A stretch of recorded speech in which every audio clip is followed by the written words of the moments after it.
सिद्ध आश्रम हनुमंत नगर जोहान मोतीगंज में आयोजित 9 दिवसीय श्री राम कथा के 7वें दिन हजारों श्रद्धालुओं की भीड़ जुट गई। कथा व्यास पंकज शास्त्री जी महाराज ने 7वें दिन की कथा में बताया कि किस तरह से हनुमान ने राम का दूत बनकर लंका दहन किया, किस तरह से अक्षय कुमार का वध किया, किस तरह से लंकनी का वध किया। इस तरह के तमाम प्रसंगों को सुनाकर भक्तों को भाव विभोर कर दिया। कथा व्यास ने बताया कि रामायण हमें जीने का तरीका सिखाती है। रामायण हमें आदर्श, सेवा भाव, त्याग एवं बलिदान के साथ दूसरों की संपत्ति पर हमारा कोई अधिकार नहीं है की सीख देती है। इस प्रकार भगवान श्री राम ने दीन दुखियों वनवासियों के कष्ट दूर करते हुए उन्हें संगठित करने का कार्य किया एवं उस संगठन शक्ति के द्वारा ही समाज में व्याप्त बुराइयों को दूर किया। इसलिए हम हर राम भक्त का दायित्व है कि पुनीत कार्य में अपना सहयोग प्रदान करें। कथावाचक ने कहा कि बुराई और असत्य ज्यादा समय तक नहीं चलता है, अंततः अधर्म पर धर्म की जीत होती है। भगवान श्री राम ने सत्य को स्थापित करने के लिए रावण का वध किया। कथावाचक ने कहा कि श्री राम कथा के माध्यम से व्यक्ति को अपनी बुरी आदतों को बदलने का प्रयास करना चाहिए। राम कथा भक्त को भगवान से जोड़ने की कथा है। भगवान की कथा हमें बताती है कि संकट में भी सत्य से विमुख न हो एवं अपने वचन का पालन करे। कथावाचक ने कहा कि माता पिता की सेवा, गुरुजन का सम्मान, गौ माता का वास तथा ईश्वर का स्मरण जिस घर परिवार में होता है वह स्वर्ग के समान है। कथा के अंतिम समय दौरान रामायण पूजन एवं आरती के बाद भक्त जनों के बीच महाप्रसाद का वितरण किया गया। श्री राम कथा के समापन पर कृष्ण कुमार तिवारी उर्फ सुड्डू तिवारी ने सभी को फल प्रसाद भेंट किया तथा मनोकामना सिद्ध आश्रम के महंत बाबा हरिराम दास ने कमेटी द्वारा क्षेत्रवासियों को कार्यक्रम में सहयोग करने के लिए आभार जताया गया। आपको बता दें कि यह आश्रम बहुत ही प्राचीन आश्रम है जिसके संस्थापक बाबा जयराम दास जी थे। इस मौके पर संत बाबा सीताराम जी, राम अचल यादव समेत सैकड़ों भक्त जन मौजूद रहे। भारत न्यूज लाइव के लिए अयोध्या से वीके यादव की रिपोर्ट। जब लगी आवहूं सी नहीं देखी, वही बात वही हरत दिखी।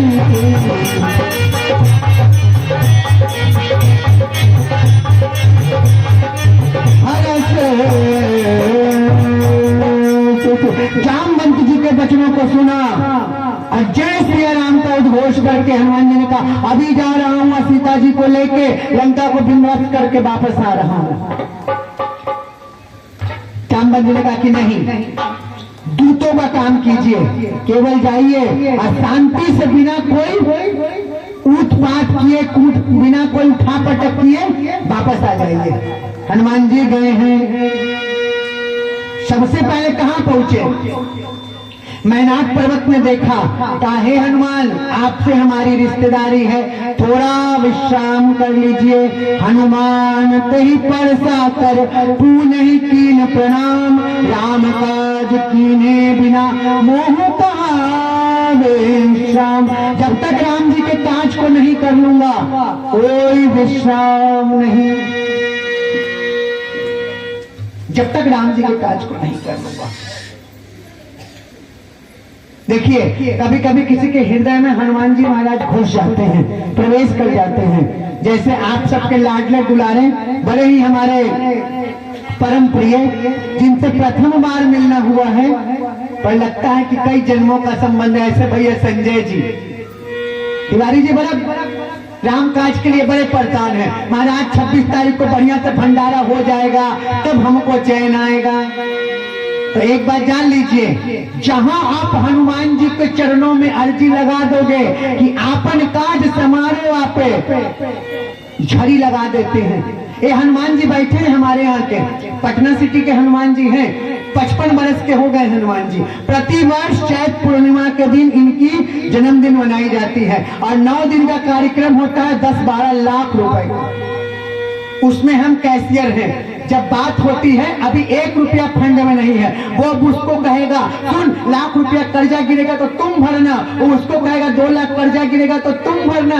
और हम लोग जाते हैं जब 10-15 दिन बैठ पड़ता है हनुमान जी के पास जाके कहते हैं कि अब मान भी तुम्हारा और सम्मान भी तुम्हारा, अब कर्जा में डुबाओगे कि हमें निकाल के बढ़िया से आयोजन करा लोगे। और आप विश्वास नहीं करोगी, हमको तो कभी कभी लगता है कि लक्ष्मी जी ने दरवाजा खोल दिया है। 10 दिन तक कोई पैसा नहीं रहता है। पिछले बार 13.5 लाख रुपया खर्चा करके भी 65,000 रुपया बचा हुआ। वो इतना देने लगते हैं कि लगता है कि लक्ष्मी जी ने द्वार खोल दिया है। तो अगर नियत सच्ची हो और आत्मा शुद्ध हो तो हनुमान जी तो देने ही बैठे हैं। आपन काज समारो आपे, ये उनकी इच्छा है कि 400 किलोमीटर के बीच से दूर चल के आपके बीच कथा सुना रहे। नहीं तो हम तो 23 से 27 तक झारखंड में हमारी कथा थी, पर महंत जी का फोन गया। हमने कहा कि नहीं 2020 के गए हैं, जरा हम भी हनुमान जी महाराज के चरणों में अपनी अर्जी लगा लें। क्योंकि आप एक बात जान लीजिए, कोई वक्ता सोचे वो महिला हो या पुरुष हो, जब तक हनुमान जी महाराज नहीं चाहेंगे, भैया संजय जी, जिसके मुख से वो राम जी की कथा सुनना चाहेंगे उसी को वो यहाँ बिठाएंगे। ये बात जान लीजिए, नहीं तो कार्ड में किसी का भी नाम आए, पंपलेट में किसी का भी नाम छप जाए, जिससे जिसकी वाणी से वो जिसको अवसर देना चाहेंगे अपनी सेवा का। जब कोरोना काल था 2020 में 5 दिन पहले हमारे पास महंत जी के मामा जी का फोन गया था, महाराज आप कैसे भी करके व्यवस्था बनाओ पहुंच जाओ। हमें टिकट नहीं मिल पाई थी पटना से बनारस, बनारस से फिर दूसरी ट्रेन से हम सुल्तानपुर पहुंचे थे। परम आदरणीय दादा शिव शंकर पाठक जी और दिव्यानंद शास्त्री जी हमको लेने गए थे, वो समय भी याद है। तो कोई वक्ता मन में ये अहंकार न पाले और दक्षिणा की तो बात ही न सोचे। जिससे हनुमान जी सुनना चाहेंगे उसी को अवसर प्रदान करेंगे। सबके जीवन में प्रारब्ध नहीं होता है कि हनुमान जी के मंदिर में बैठ के हनुमान जी को राम जी की कथा सुनाने। जन्म जन्म का जब पुण्य उदय होता है तब हम लोग हनुमान जी महाराज को राम की कथा सुनाते हैं। तो हम आपसे निवेदन कर रहे थे, हनुमान जी चले हैं, मैनाक पर्वत ने कहा कि आराम कर लीजिए। राम हनुमान जी ने कहा कि राम काज कीने बिना मोह कहाँ विश्राम। जब तक राम जी के काज को न कर लूंगा। देखिए आपके संस्था के अध्यक्ष हैं ओम प्रकाश सिंह जी बाबू साहब, इतने थक गए हैं, अच्छी वृद्धावस्था की उम्र हो गई है, पर आज भी राम जी के काज को करने के लिए आतुर हैं। हमें महंत जी बताते हैं कि महाराज जिस गन्ने से रस की एक बूंद निकलने की उम्मीद नहीं थी, बाबू साहब वहां से जग भर भर के गन्ने का रस निकाल के लाते हैं। जहां से 100 रुपए मिलने की उम्मीद नहीं होती है, वहां से बाबूजी 5-5 हजार 11-11 हजार लेके आने वाले शख्सियत बैठे हैं। आज भी इस उम्र में इतनी ललक है कि पांव में भी कमजोरी और खराबी आने के बाद भी शरीर अस्वस्थ है, फिर भी हनुमान जी की सेवा को आतुर है। उनके विशिष्टम अभिनंदन है व्यास मंच से। हम आपसे निवेदन कर रहे थे, हनुमान जी को कहा, हनुमान जी ने कहा कि राम काज कीने बिना मोह कहाँ विश्राम। आगे बढ़े हैं, सुरसा नाम अहिन के माथा, सुरसा मिली है। सुरसा ने कहा कि आज देवताओं ने मुझे भरपूर भोजन दिया है, आज मैं भोजन करूंगी। हनुमान जी ने कहा कि राम काज करके आ जाऊंगा तब तो मुझे खा लेना। अब सुरता को तो देवताओं ने भेजा था हनुमान जी की बुद्धि की परीक्षा लेने, कहा नहीं खाऊंगी। अच्छा एक बात बताइए, अकल बड़ी है कि भैंस? कहाँ बड़ी है, भैंस की अकल? हमको तो लग रहा है कि भैंस वे बड़ी है, 5-6 फीट लंबी मोटी हुई। अकल बड़ी की भैंस? हनुमान जी ने बुद्धि लगाया है। अतुलित बल धामम, बल के भंडार भी हैं और बुद्धि के भी सागर हैं। सुरता ने मुख फाड़ा है, बहुत बड़ा जब मुख फाड़ा, छोटा रूप बनाया और सुरता के मुख से वापस निकल के कहा, माँ मैं तेरे तन से उत्पन्न हुआ हूँ, तेरा पुत्र हूँ। सुरसा समझ गई। सुरसा ने कहा पुत्र मैं तुम्हारे बुद्धि मरम को जान गई हूँ कि राम काज सब करी हूँ, तुम बल बुद्धि निधान आशीष दे गई तो हरसी चले हो हनुमान। हे हनुमान राम जी के काज को करो, आशीष देती हूँ। आगे बढ़े हैं, लंका में पहुंचे हैं। लंका पहुंच गए, लंकनी से समाधान, लंकनी से सामना हुआ है। पहले कहा है क्षत्रिय स्त्रियों पे हाथ नहीं उठाते हैं, बाण नहीं उठाते हैं, पर राम ने भी सबसे पहले एक स्त्री का वध किया, नाम है तारका। भगवान कृष्ण ने भी एक स्त्री का वध किया, नाम है क्या? पूतना। और हनुमान जी महाराज भी एक वध करके पहुंचे, सिंहिका का वध करके लंका पहुंचे हैं। लंका कनक कोट विचित्र मणिकृत सुंदरायतना घना, चारों ओर से लंका क्या है? बिल्कुल सुरक्षित, समुद्र के चारों ओर से घिरी हुई लंका है और मच्छर का रूप बनाया है। मसक समान रूप तपि धरहि, लंकई चलहि सुमिरि धरहि।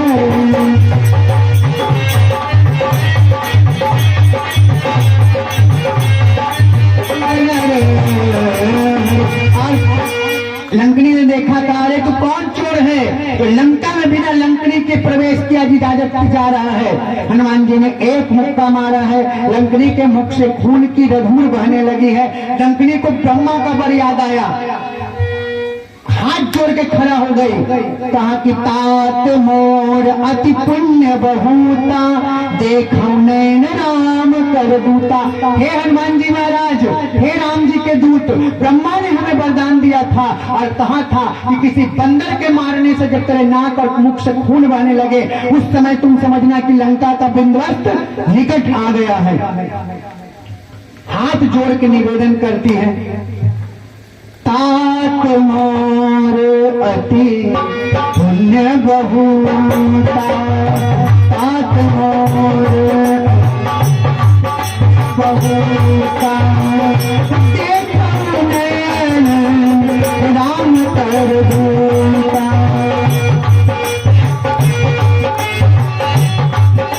कर दूता। हे तात, जन्मों जन्मों का पुण्य उदय हुआ है, तब मैं राम जी के दूत को देख रही हूँ। और कहा कि जाइए नगर में प्रवेश कीजिए, कौशलपुर के राजा का नाम लेके। प्रवसी नगर की जे सब ताजा,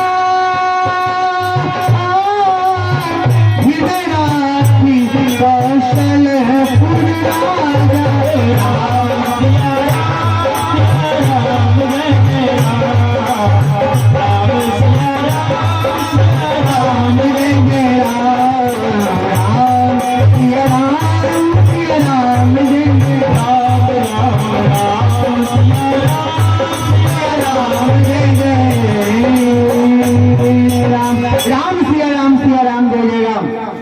जाइए नगर में प्रवेश कीजिए। देखिए कभी भी घर से बाहर निकलिए, इस चौपाई का पाठ कर लीजिए, यात्रा बिल्कुल मंगलमय होगी। प्रवेशी नगर कीजिए सब ताजा, हृदय राखी कौशलपुर राजा।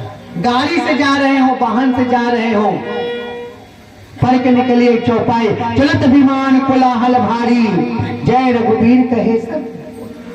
यात्रा बिल्कुल सुगम होगी, गाड़ी की कभी घटना दुर्घटना हो ही नहीं सकती। हनुमान जी विराजमान हो जाते हैं। नगर में प्रवेश किया, पूरी लंका में हनुमान है